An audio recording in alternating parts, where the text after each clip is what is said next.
Hello, everyone, and welcome back to another episode of the Coach's Corner segment on the Bridging Impact podcast. I'm your host, Coach Furtado, where I discuss some of what I am learning from the week, and I want to share with y'all the coaches, the leaders of the youth of our future. So let's dive right in to the episode. People don't care how much you know until they know how much you care. And that was first coined by Theodore Roosevelt. And I'm actually, for those of you that have been following me for quite some time, I'm a big Sean McVay fan, and Sean McVay talks about that a lot. And I had the first-hand privilege of, I think it was week 4 when I got to go see them play against the Tampa Bay Buccaneers. It was when Deshaun Jackson was on the team. Matthew Stafford drops back and boom, launches a crazy pass, caught by Deshaun Jackson, running all the way in for a touchdown, and I kid you not, Sean McVay runs all the way down the sideline. If you're watching me on YouTube, you can see me just trotting it out, and he just grabs him on the elbow. He's like, "Good job," just like super fired up, and it didn't end up working out for Deshaun Jackson on the Rams, but that is showing that you care. So let's dive in right there. What does that look like? I've been coaching in youth sports, youth basketball specifically, for 4 years now, and working in youth boys and girls clubs, and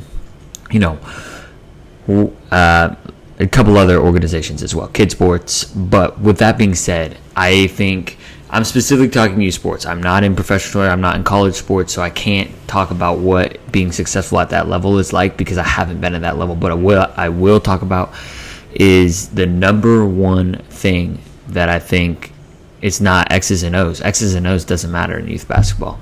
That's not success. If you win in youth basketball, that's good. That's great. Everyone remembers a memorable season. But did you care? And I think that's the difference between a average or below average coach and an outstanding youth basketball coach, youth soccer coach, youth whatever coach. They care.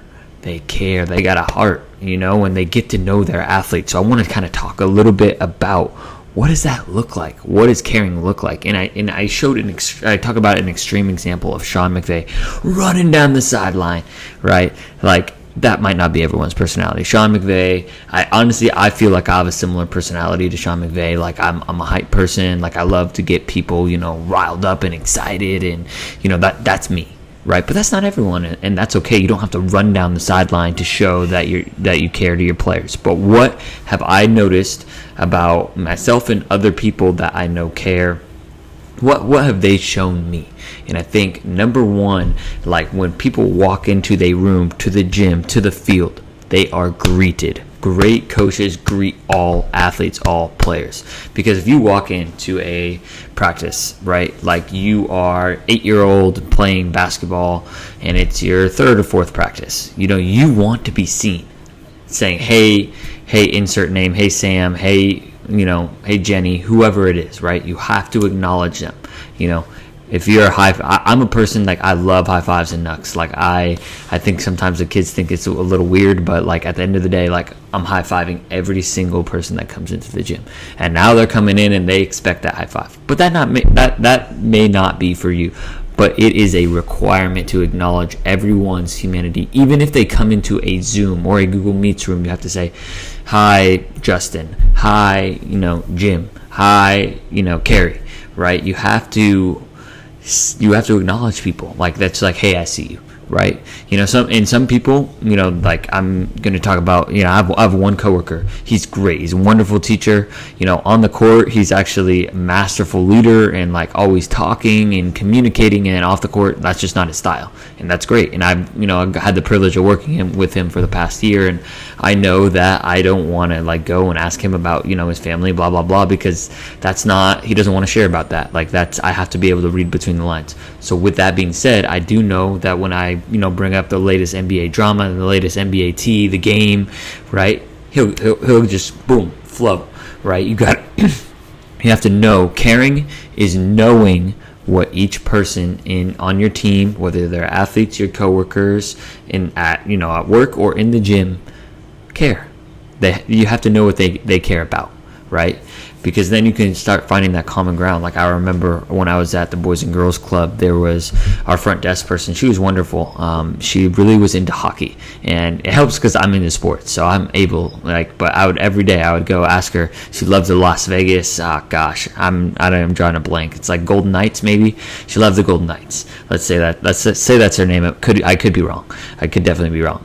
And I just asked them, how was it? Have her, and one time she's like, thanks for always, I forget what she said, just talking to me about hockey, what I mean? Like, it just shows that you care. Like, it shows that you care when you show interest in people. And don't be fake, man. Don't be fake.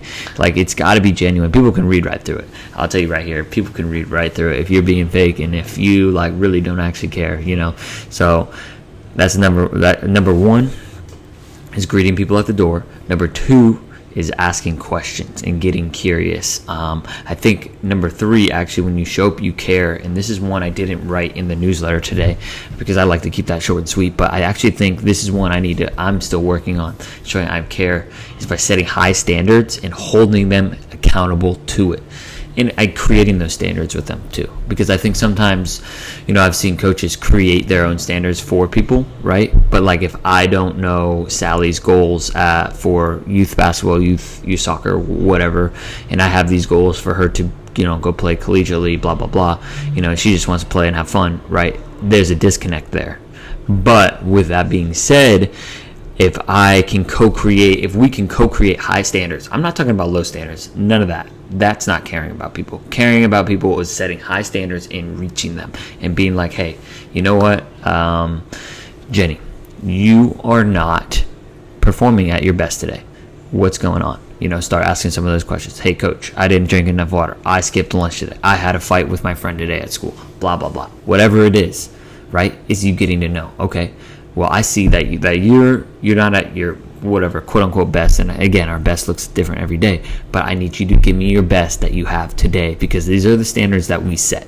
And that's something I am going to work on implementing more. I think sometimes I'm a little bit more of the positive coach in terms of let's come in and have some fun, and sometimes I think as a coach, I let some discipline slide. So I'm really trying to it's love and care is holding them accountable. It's actually not loving and caring to have them have low standards and not expect much from them. That's not caring about them, because you want people to evolve.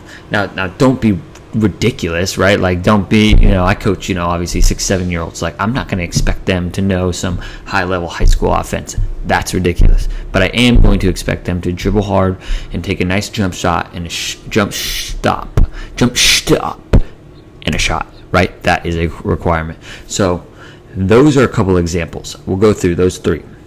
I actually gave you four but you may not be a high five next person. I really recommend it. Being a high five next person, the Golden State Warriors are a notorious team for high fiving and giving each other the love, and it's the simple things. I know I'm cheesy as hell, but these things work. They really do. And especially for youth sports and creating memorable experiences, which is what youth sports is about. It's about teaching life lessons and creating memorable experiences and helping out friends, helping kids create friends. That's what it's about. So let's run back through it again. Number one, we have to greet people at the door, acknowledge them with their name. Number two, I would love it if there was a high five and a knuck in there. If not, that's okay. Number three, asking questions about their day, about their, what kind of food they like, random things. Just get to know them, have that genuine curiosity. And number four, hold them accountable to a high standard. That is caring, that is giving the love, that's impacting the next generation. Appreciate y'all for listening to this episode of Caring. I will be in your eyes and ears next week. I actually will have the opportunity to go home to Humboldt County, so you'll see a little bit different background, and I'll be moving shortly. So with that being said, this dull background, I'm going to create something cool. I'm going to create something really cool. So again, appreciate y'all. Much love. Make sure you like, share. If you got something from this, you think someone else would get something from this, that's coaching, these little nuggets, that's what I'm trying to share. I'm trying to pass wisdom from one generation to the next. And really, it doesn't even have to. We can be in the same generation that we're passing to. It don't really matter. Let's just pass that wisdom along. All right, y'all. Have a wonderful, wonderful weekend. Peace.